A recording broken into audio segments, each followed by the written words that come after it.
Okay, let's start with a little exercise. I would like that all of you stand up. Yeah. And that you do groups of 3. Okay, so do little groups of 3. You don't need to take your things. You don't need to know each other. Groups of 3, not 4, not 5. I know you're very creative. Just groups of 3. Okay? Now I want that 3. Everybody's got a group of 3? Yeah, 3 here, 3 there, 3. Yeah, good. Now I want that 2 of you, only 2 of you shake hands and look at each other in the eyes. Only 2 of you. Keep shaking hands. Okay, now shake hands. 2 of you shake hands. Okay, how are you feeling when you keep shaking hands? How are you feeling? Are you feeling? Are you feeling excited? You're probably happy to be part of the group.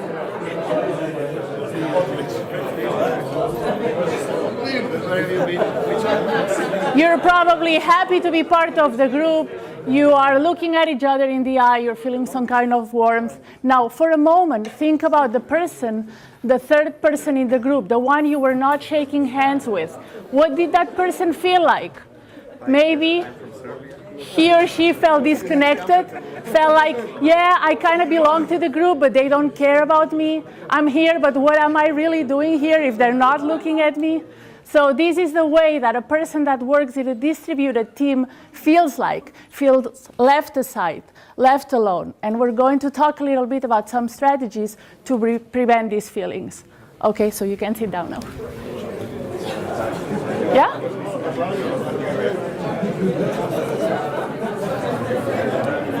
Problems that we encounter when we work in distributed teams. You know all of them. It's a lack of communication. You feel disconnected from the team. There's no trust between team members, no sense of duty, no binding culture, which leads to loneliness, boredom, and ultimately to unmotivated people. So let me give you a little bit of background so you believe what I'm going to say during the next 45 minutes. I'm here representing Ricaris. Ricaris is a company that's based in Spain. We've been in business for 6 years now, and we started 2009.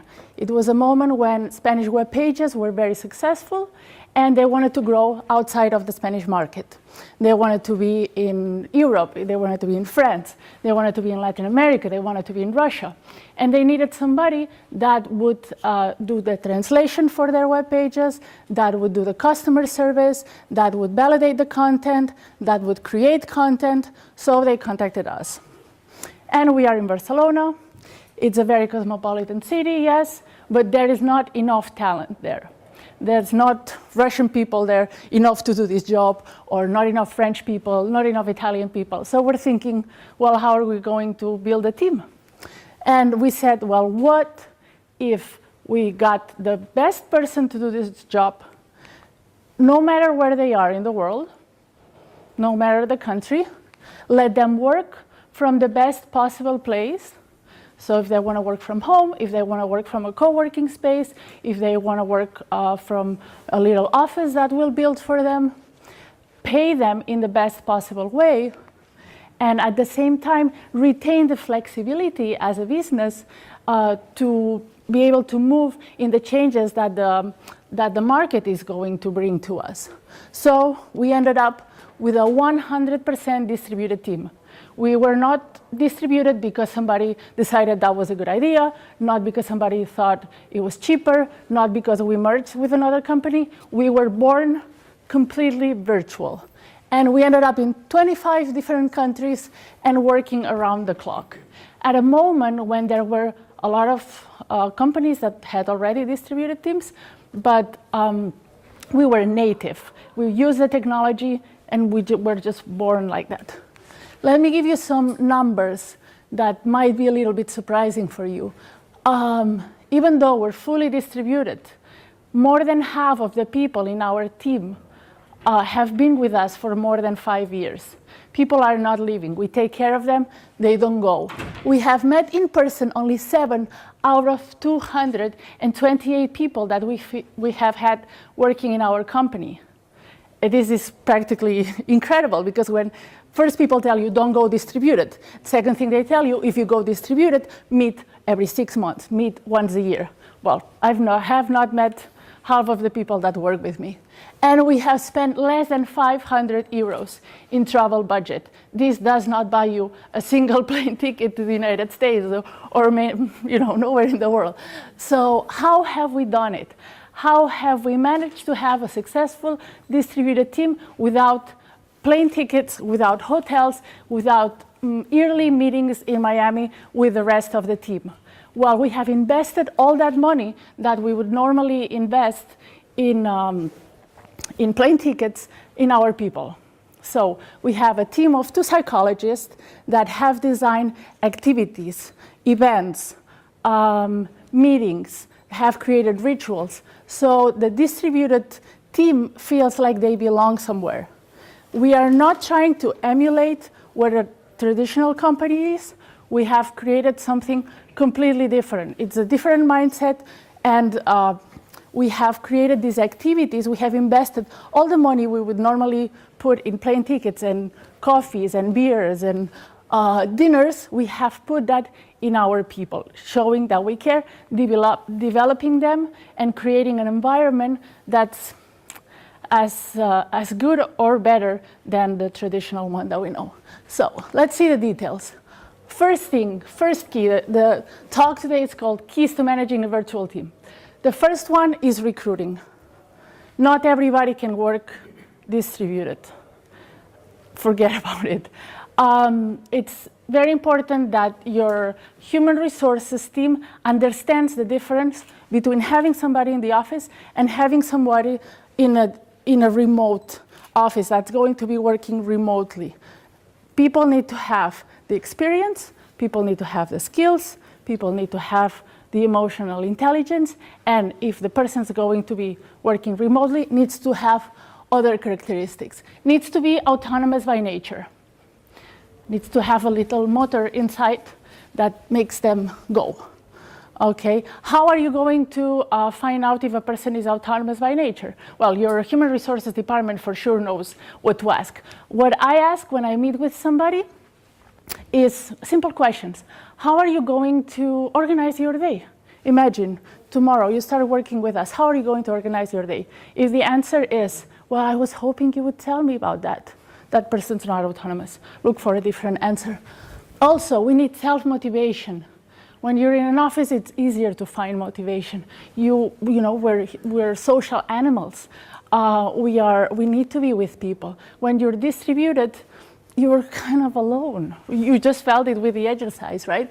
So a person that can be a self-motivator. How do I find out? I ask people about the changes in their lives. I ask, okay, when you went to university, did you choose that because you wanted? Well, no, my parents wanted that. Not a self-motivator. Do you live in this city because you chose it? No, my wife told me that we should move here. Well, do you have kids? Well, all my friends were having kids. That person is not creative, it's not proactive, it's just responding to all the things that are happening to him or to her. And it's not a person that's able to provoke change.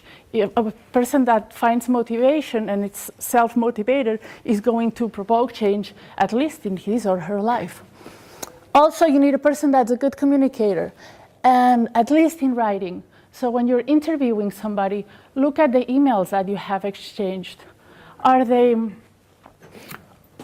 Is the person being able to articulate the thoughts that he or she has or not? You need somebody that can express themselves a little bit. And this one's not so worrying because you can work on that.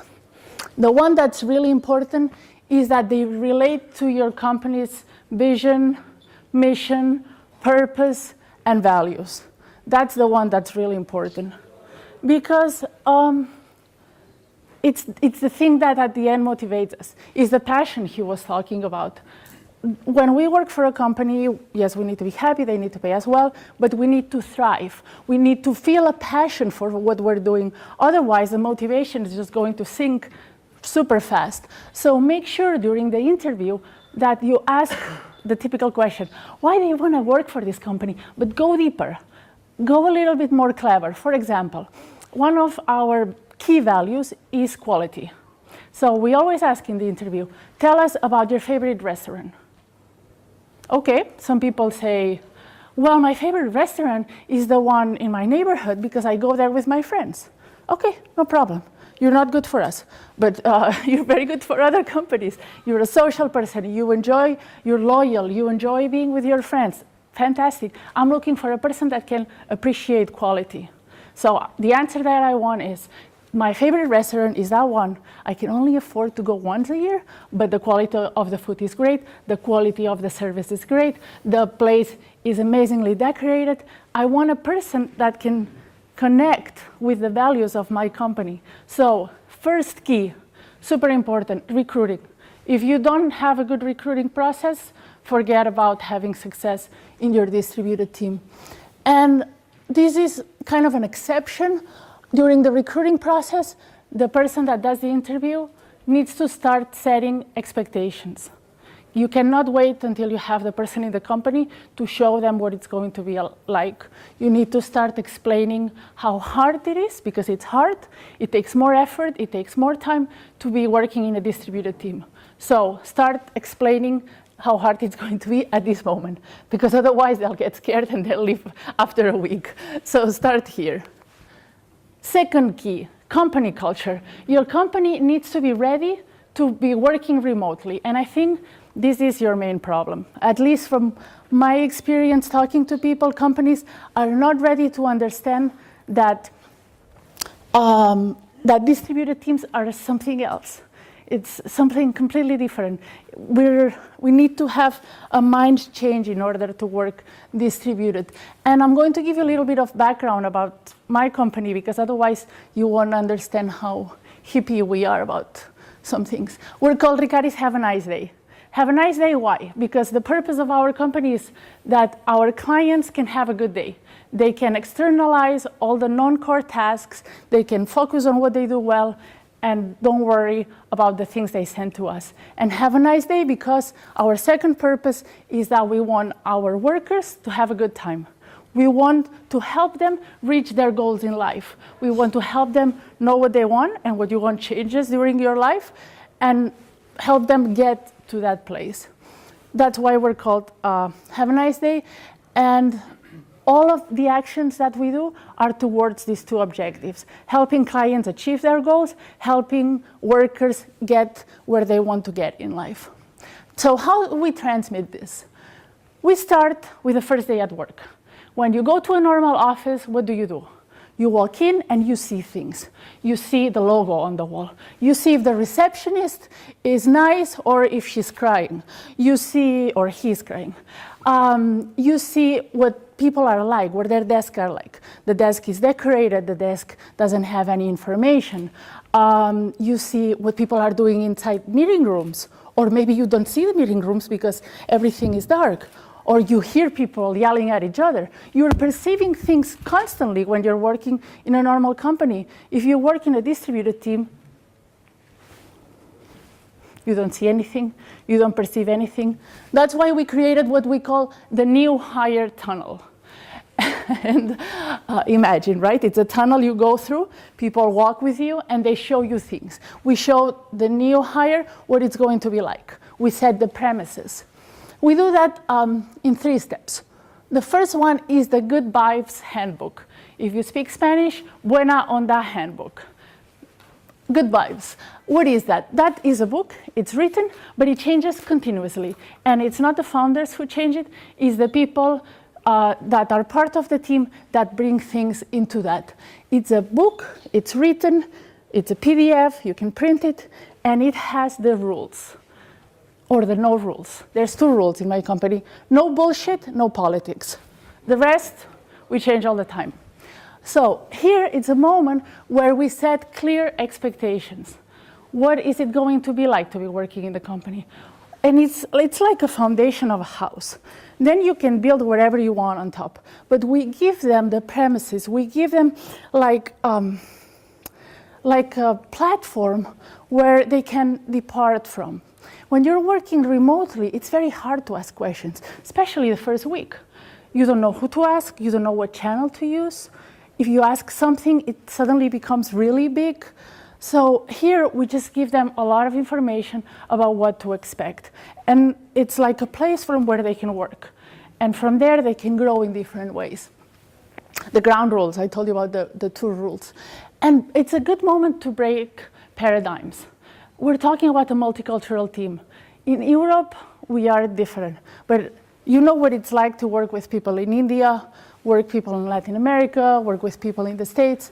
You know, the cultural differences are really big. So this is a good moment to say, okay, this is what we're about. This is what we expect of you. For example, we were working with really young people fresh out of college from Latin America. And they thought, well, great, I'm going to be working for this multinational company. Wow, I'm going to be working a lot. I'm going to be learning a lot. But I'll be doing a lot of extra hours. They're not going to pay me for these extra hours.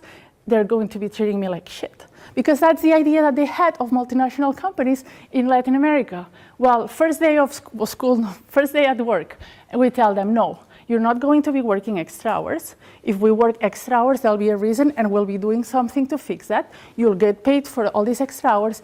You are going to be treated with respect, and you're going to treat people with respect. Whoa. They step back. What is this? This is not what I was expecting.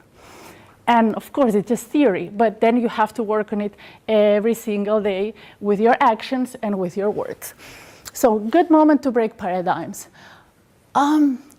We show we care. We do speed courses. We said one of our purposes is to help our workers achieve their goals. How do we show we care? Well, we help them work distributed. In school, well, at least when I went to school, they didn't teach us how to work in a distributed team. So we work on communication, we work on motivation, we work on stretching. We are really caring a lot about the body, you know, because otherwise people, they just get, you know, some of them are working from home, they don't put their pajamas on. Next thing you know, there's problems here, there's problems with the eyes.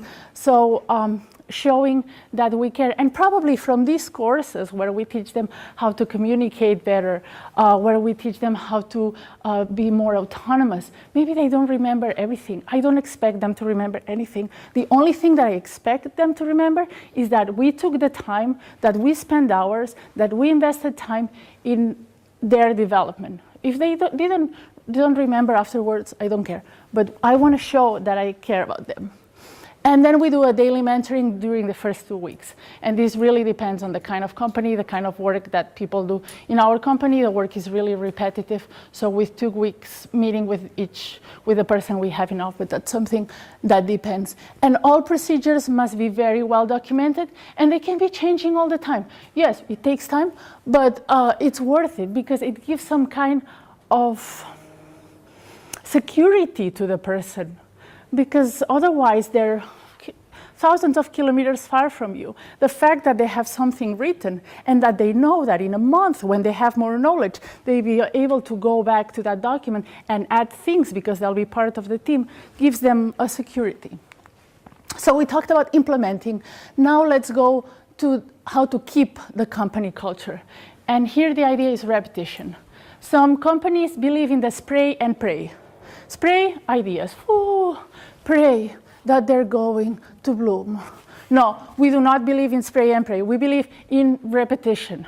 We are talking about people, we're talking about behaviors. So we repeat constantly everything till the end, but we do it in different ways, right?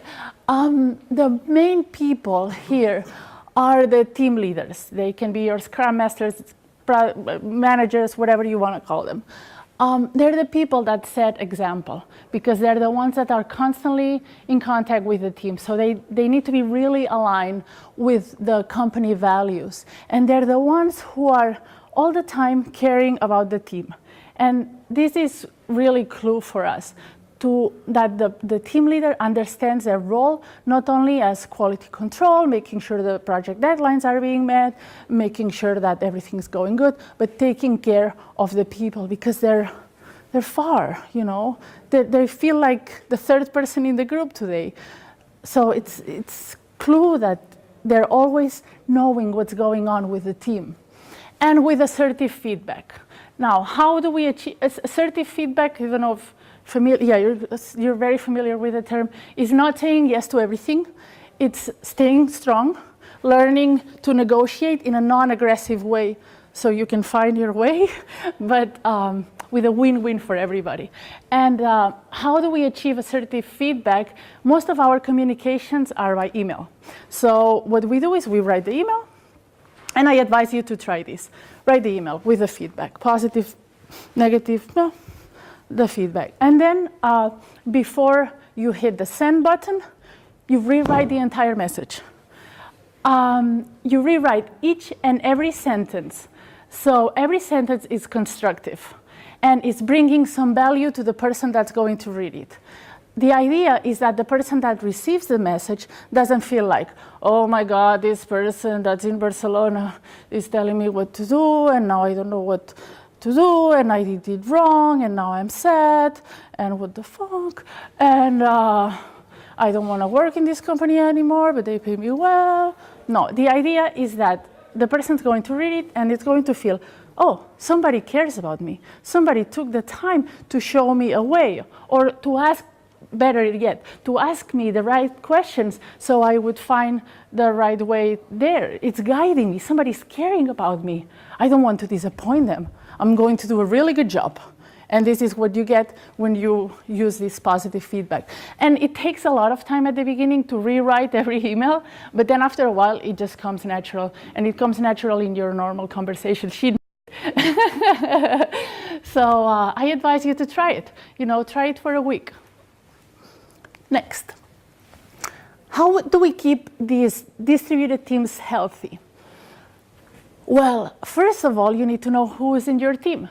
You need to know their aspirations. You need to know what makes them thrive. Who are they, right? He was talking about listening, and he just stole my sentence. You know, we need to be very active when we listen. We cannot be what they taught us to do, judging all the time. Okay, now when he stops, I'm going to say this.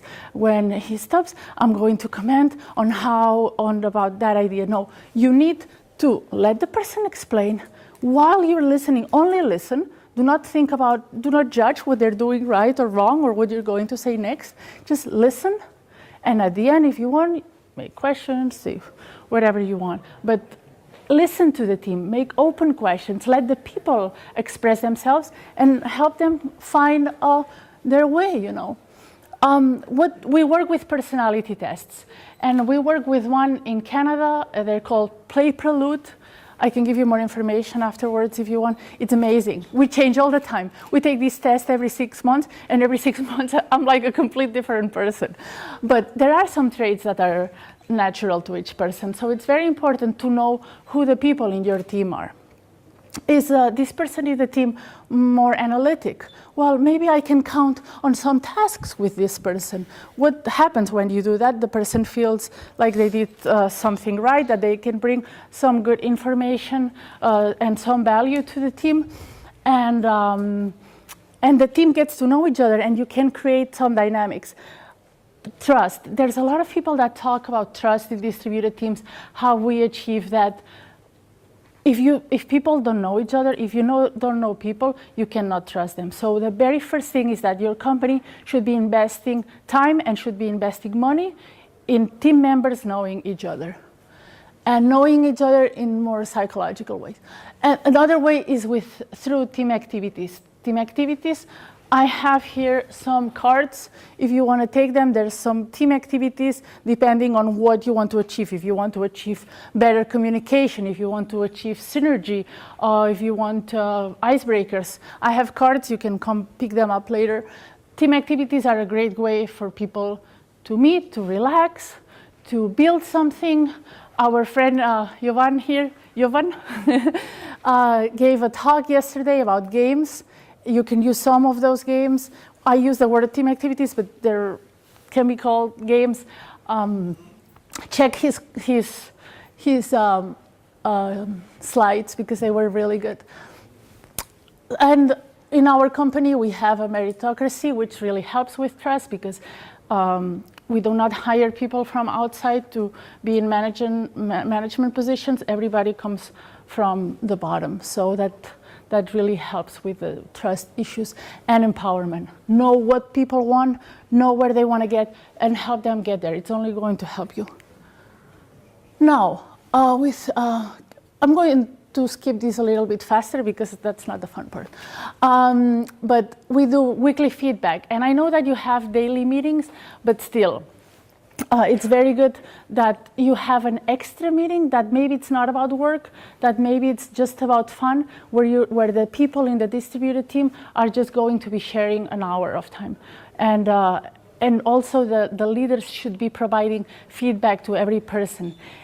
Again, working distributed is the same. No, it's not the same, but it just takes more effort than working in a normal office. So if in a normal office you do feedback once a month, here do feedback once a week. Everything more, all the communications are more. Show real support, you know, and I say real, I don't mean like, oh no, I'm a manager, now I have to go talk to people in my team. They're always saying the same. No, be real, you know, try to connect, try to tune with the people in your team and help them grow like that. It's going to be more fun. Show warmth in all the communications. One of the things we teach people is that in emails, there always needs to be an introduction and a goodbye. Always start the message. Hi, Anna, how are you? How was your time in Croatia? Or did you watch Game of Thrones last night? You know, put something a little bit personal. You're going to be knowing those people. You're going to make things easier. When you're working remotely, you need to grease up the relationships more because you are not having coffee with the people, right? And super important, repeat why each person's work is important, right? And repeat it in many different ways. And repeat it in every meeting that you have with your team. Explain how well your client is doing financially, how well that product that you finished is doing, how well people, real people, try to find real examples of people finding benefits in what you're building. And involve team in goal settings. Key. We always say in Ricaris, if somebody doesn't meet their goals, it's not their fault. It's because we didn't recruit well, we didn't train well, we didn't set the right goals, we didn't pay attention. It's the company's fault. All right, so in normal companies, when people are getting tired or you start feeling that something's not completely right, or just for fun, you say, okay guys, it's Friday afternoon, let's go to the cocktail bar, let's have a couple of beers, blow off some steam. Well, distributed team cannot do that. So what we invented is a monthly congress where the objective is just to have fun, to blow off some steam. And I'm going to go through this with detail because I don't expect you to follow every step that we do in the congress, but I think you can find interesting ideas in it. First of all, we start with an introduction. Fun, relaxed, good times. We talk about personal things if we want, or we can do an icebreaker if people don't know each other. And this, I recommend that you always do every day during your stand-ups. Spend 5 minutes, invest 5 minutes in people doing small talk. Do a small activity. Ask them fun questions, you know. What is the song that you're listening to repeatedly all the time? Show us this song. I don't know, stupid questions. What did you do last night? Yeah. No, that's it's funny. It could be embarrassing. Oh, it could be embarrassing? All right, then. No, if there's people that don't want to get personal, it's true. But you can ask questions just to grease things up, you know, to make things a little bit more smooth. And I recommend that you do this. Even if your meetings are really fast, to those 3 questions or how many you're doing, depending on how creative your team is, at question number 0.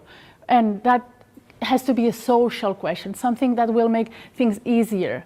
It can sound like a time waste when we're all running, but it's an investment, seriously. After we do the icebreaker, we move to what we call into the circle. It's a moment where we share information about how the company is doing and how the teams are doing. This is the issue of transparency that we were talking about the other day. He was talking all the time about creating safe environments when you're working in a distributed team. And one of the keys is transparency, to show how the company is doing and to show how the team is doing. And what's amazing is that if you do that, if you share even your problems or your worries, the team, if they are truly connected with the company, is going to come back to you with amazing answers, with amazing solutions, things you would never think of. Of course, the people thinking, so they bring them up, and if there's trust, they will bring them there. Then we have a third part of the meeting, and with team leaders, it's a course or a development activity where we bring somebody from the outside that talks about a certain topic, always developing, but aiming towards working distributed.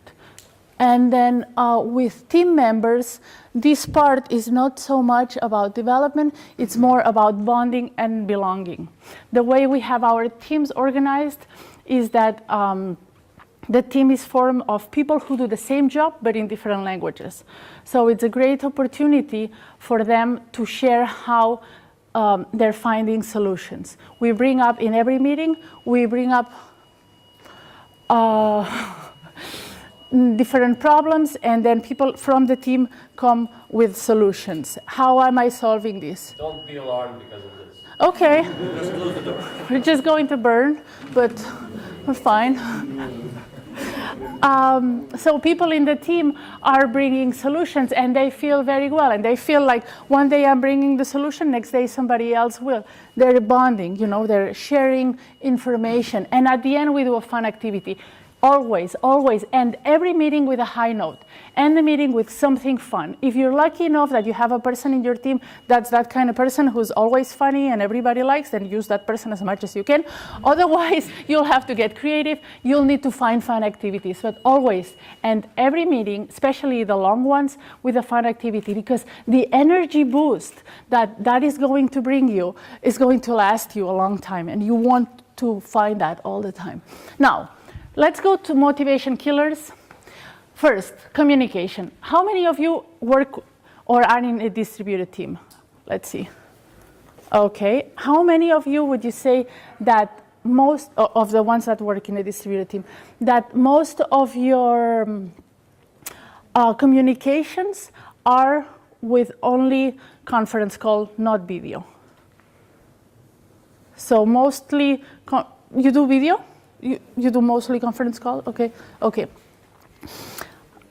Then I'll skip fast because I think that you're doing pretty good. But the other day I was talking with one of the people who are presenting in this conference. He's working for a great company, webpage, has huge team, distributed team, and he tells me that they don't have video conferencing.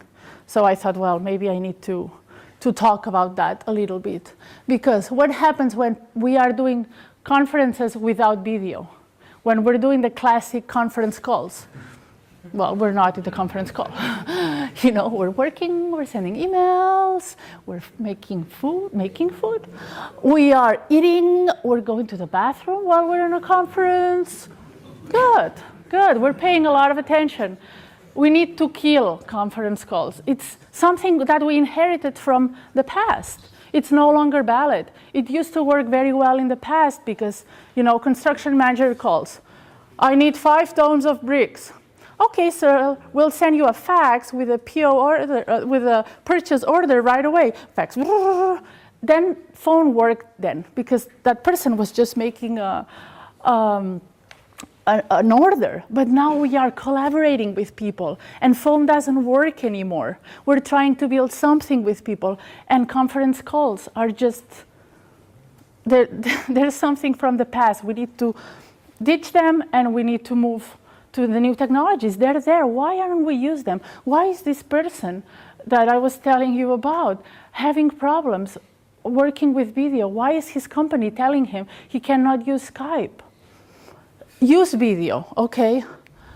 80% of the message we receive comes from body language. Unless you have a Darth Vader, like here, you can see people. Normally, you get more information. Why would we say no to more information? Why would we say no to something as natural as seeing people? Let's use the tools that we have. Let's be a little professional here. Some more communication tips. Be warm. We talk about writing emails where we have an introduction. Have you read this Tom Ferry's book, 4-Hour Work Week? No? Good. Don't do it. Don't do that. You have. Terrible. He says, I have an assistant in China, and the key is that I don't say hi to her. Okay, I'm very productive. I don't say hi to my assistant. What the fuck? But the service only work in the States. Not even there. Because how do you think the girl in China feels? She wants to kill herself. Get personal, provide regular feedback. Team leaders always available. Okay, if you're working in different time zones, not always available, but always available in a time frame or in a channel. That person is there to serve the person who's distributed. So make yourself available and document everything. Another motivational killer, loneliness. It happens, right? We're remotely, maybe we're working with 2 other people in the company, but we start to feel lonely. Promote virtual water coolers. In a normal office, a water cooler or a coffee machine or a cigarette break, whatever you want to call it, it's a moment where we establish a connection with people that work with us, maybe not from the same department. We need to find a way to emulate that in the virtual world. And there's already a lot of softwares that show you the virtual office on the screen and that have real virtual water coolers. If you don't have that, just allow the people in your team to meet, to go on Skype or Google Hangouts for a while and just talk, spare 10 minutes of their time so they can relax and talk about whatever they want. It can be project related or not, but make that happen. And break the virtual world. I'm not saying you shouldn't. I'm just saying that I prefer to spend my money in the people in my team, in creating an environment. I don't want to give it to the airlines. So pay for co-working spaces.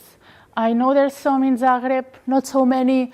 I don't know if it's because they're expensive or what, but if you have a chance, if your company is not providing you with an office, go work at a co-working space. You'll meet designers, you'll meet other developers, you'll meet architects.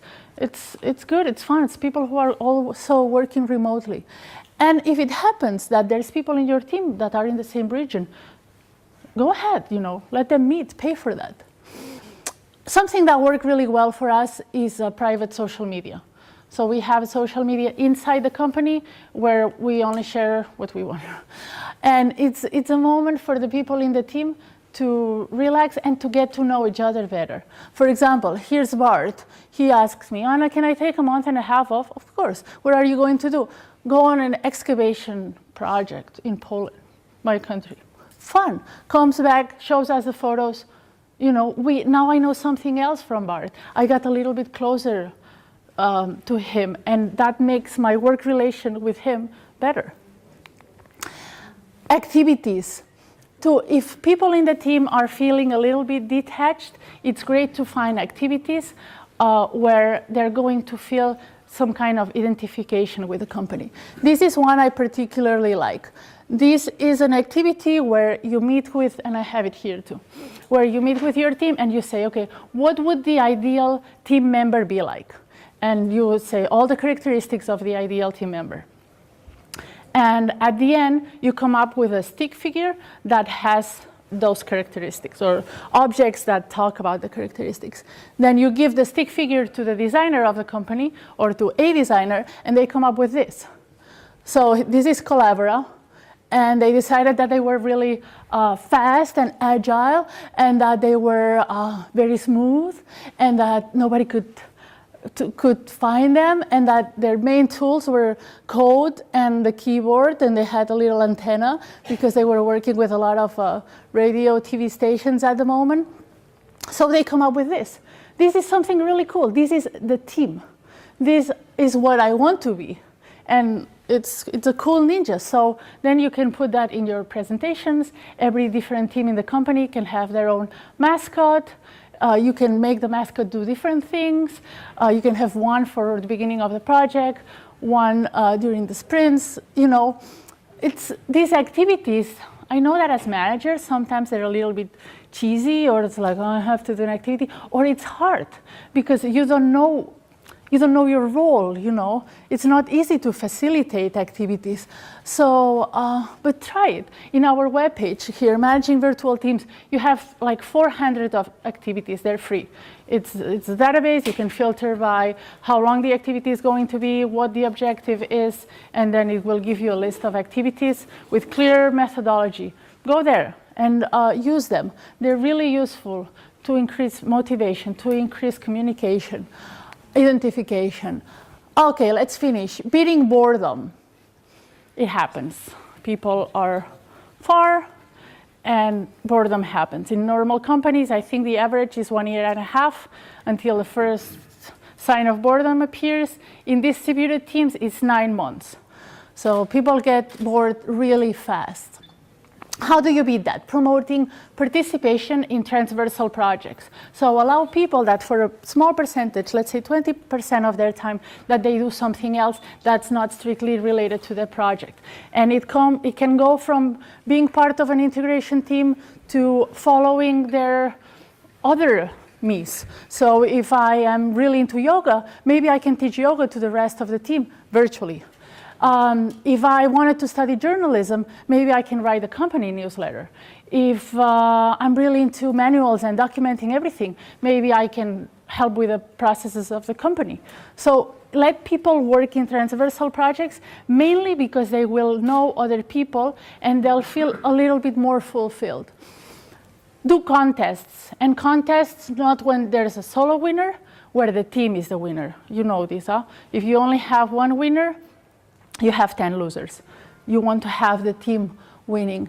Let people change projects, provide that growth we were talking about, and do activities outside the project. So when people are near the boredom, they can escape and find a way out. Quickly to finish, motivation drivers, besides all the ones we talked about, provide development, provide empowerment. When you say thank you, explain why.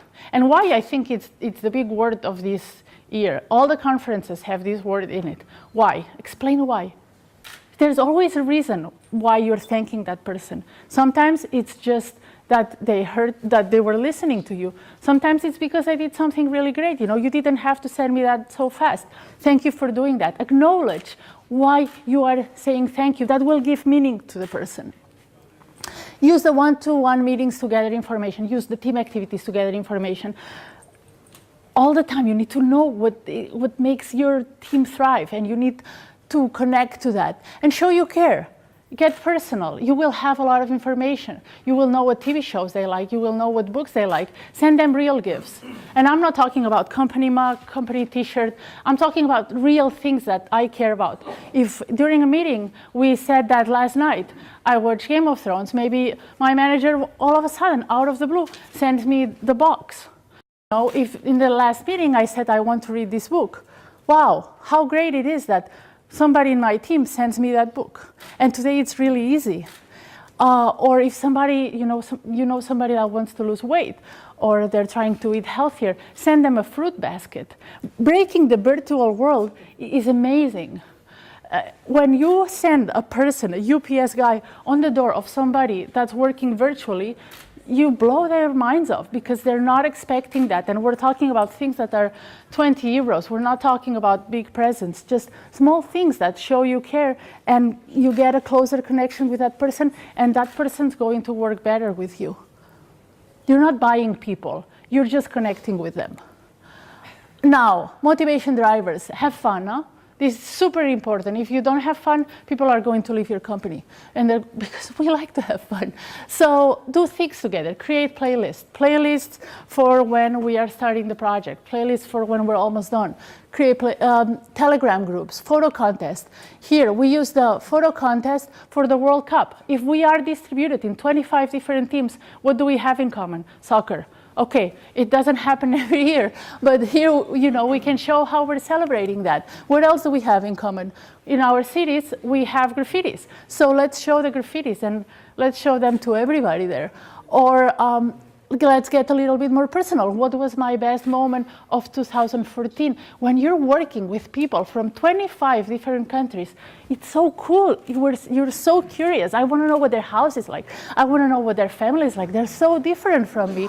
So things like photo contests that in normal offices are kind of, here they have real meaning. Here, Remy from the Netherlands runs a marathon. And the entire team decides this is the coolest photo of the year because the guy ran a marathon. This creates bonding, and with the bonding, you will have more effective teams that are performing better because they're having fun. These are some specific tools. I will put this on SlideShare. You can take a look at them later. And with all the knowledge that we acquired at Riccari's, and with all these activities that I told you about, what we did was a spin-off. We said, okay, let's use all this knowledge and let's bring it to companies who have distributed teams, who are struggling with that, and now we offer this service. We do team activities, we facilitate team activities, and what we're doing now, if you want me or somebody in your team to come to your company virtually and meet with your team and do an activity to improve communication, an activity to improve synergy, wherever you want, we can do that. And we're offering this one activity for free, no commitment, just for the fun. If you're interested, I have a sign-up form here. You can give me your email. We can talk about what you want to achieve with the activity, and maybe you can learn and improve your team a little bit like that. So thank you very much.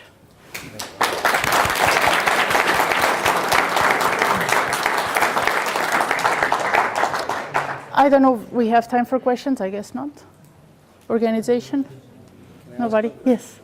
So you mentioned a lot of great tools and activities, and they obviously bring value to the way you are working. My question is related to how do you plan that in tight schedules, running sprint, running iterations? Do you have some kind of advices around this? Because obviously you care about these activities, and they must be happen somewhere. Yes, you need to define what you want to achieve, I would say first, and then just try to be regular with it. So, and you will need some flexibility from the team too, especially if you're working with different time zones. Like the monthly congress that we do, there we ask people to be a little bit flexible. Normally in normal meetings, we try to stick to the work schedule, but in the monthly congress, it's a meeting that lasts 3-4 hours, So sometimes it's at night, or people have to wake up a little bit earlier, but it's so much fun that people are just committed, and it doesn't happen that often. But I would say stick to regular things, because if you do one thing one time, it's just, one flower. In Spain, we say one flower doesn't make spring. So you need something that you're working on all the time. You need to make people used to these changes that you're trying to incorporate, used to the new way of thinking in distributed teams, and all the procedures, all these ideas that you have, all these rituals that you have, try to make them solid and regular. I don't know, yeah. Yes? How do you document processes? You said that you have to have everything very well documented, because all the people, probably the fluctuation is great. So how do you do that? How do you keep the knowledge documented? With Wiki. Yes. I mean, but to me, it's always a problem for a new person. He comes and reads everything. No. It's not he reads everything. Is that during the first 2 weeks we go through this good vibes handbook that we call it, and it's not a reading process. It's a process where we explain, where we give examples, and where the most important thing in that process is not so much what you're reading, is that you can change that any moment that you want. Because while we read this with them, we say, and this point was added 2 weeks ago by this person who's going to be in your team, and this was added 6 months ago by this other person that this is. So we give examples of how they can retroelement, like retrofit the document. What goes into Wiki? Do you have some kind of team approval? Yes. There's the two psychologists that work with us. They rephrase things a little bit to make them more open, more understanding. Yes. Yeah. How do you manage over time? Because most of I'm not working in a distributed team, but when I'm working on my own or when I'm working at home, I just go with the flow. So I forget about time, and there is a danger of overburn. Because most of the time you just go and you work. And how do you manage that one? How do you control that one? Because when you're working on your own, there is nobody to tell you, okay, everybody is going home and you're working and you feel ashamed. Yes. No, you're absolutely right. You tend to work more hours. You tend to work on weekends sometimes. So we try to teach people about breaks, about the need to take off your pajamas, put on. Yes. To complete the task. Yes. So we talk a lot to them about the need to take days off, the need to stop working if you're working from home, for example, if you're a freelancer or simply you work from home, to have a separate space if possible. To clean your desks after you are done with work, so you don't feel the temptation to go back to the computer and reply to that extra email. So tomorrow it's a culture thing. We repeat, we give examples, and we have had so many congresses where we talked about this. It's not a one-time thing. It's something that we always repeat because it happens. It's so easy to send that email out, and tomorrow I'll focus on other things. So it's a repetition. Yes? When you talk about working time, which is available for every team member, how many percentage is spent on the activities, not on doing the concrete tasks? I don't have the percentage exactly, but if I had to give you a number, I'd say it's maybe 5%. It's not very much, but it makes a difference, especially with these daily meetings or weekly meetings, to be able to spend 5 minutes on just doing small talk. It really makes a difference, and you don't have to invest a lot of time.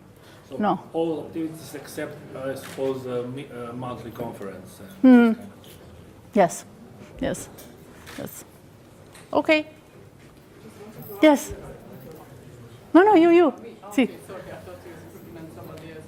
I just want to ask, because I didn't really get these virtual teams, how they really work together, because I meant as they work like a person, how let's say, autonomous they are. So sometimes we have virtual teams and we have to really work not on daily basis, but on hourly basis, and we don't have time to, do all these nice meetings. We have things to do. You do have time. No, you have time. End of the story. If you want to have a good relation with the people you're working with, you have to find time. And I don't mean half an hour there. No, just the small talk, just start the day. Maybe you are only going to do the small talk, the first call you do with a person, but do it. And then the rest of the day, you don't have to. But you need to find the time. Otherwise, it's going to provoke this lack of communication. In the long run, it's not going to be sustainable. And you're going to be more efficient. You're going to be working better because you'll have an easier connection with the person. They'll know better what you mean, and you'll know better how to read them, I think, based on my experience. Another question?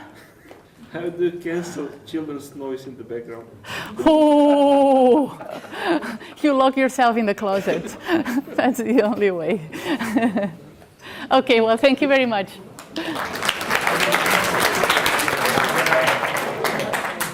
We go for lunch. are back. Excited, you're probably happy to be part of the group.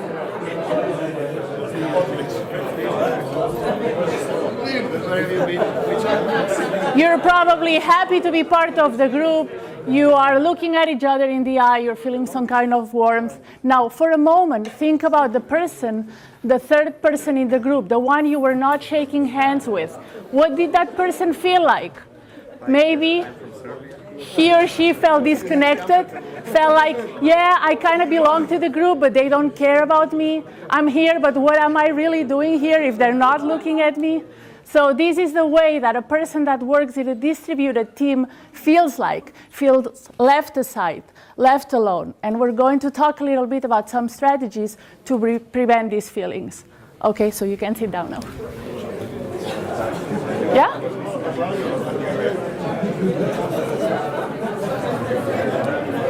Problems that we encounter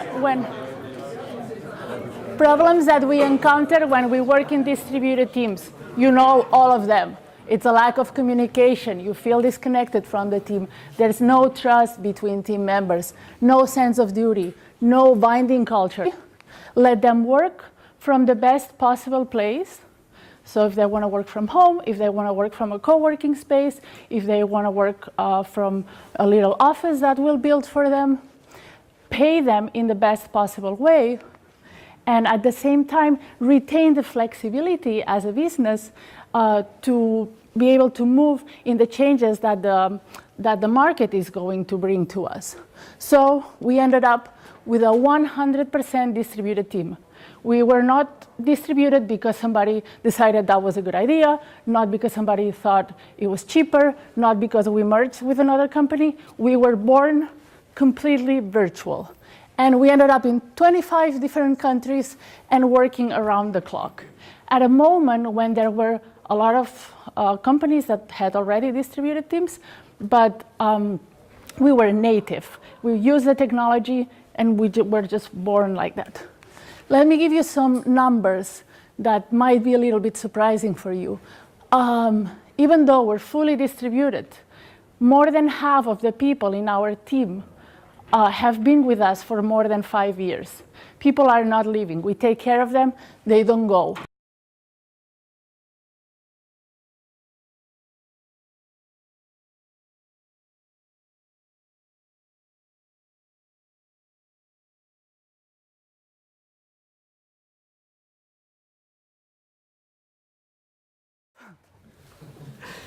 Okay, let's start with a little exercise. I would like that all of you stand up. Yeah. And that you do groups of 3. Okay, so do little groups of 3. You don't need to take your things. You don't need to know each other. Groups of 3, not 4, not 5. I know you're very creative. Just groups of 3. Okay?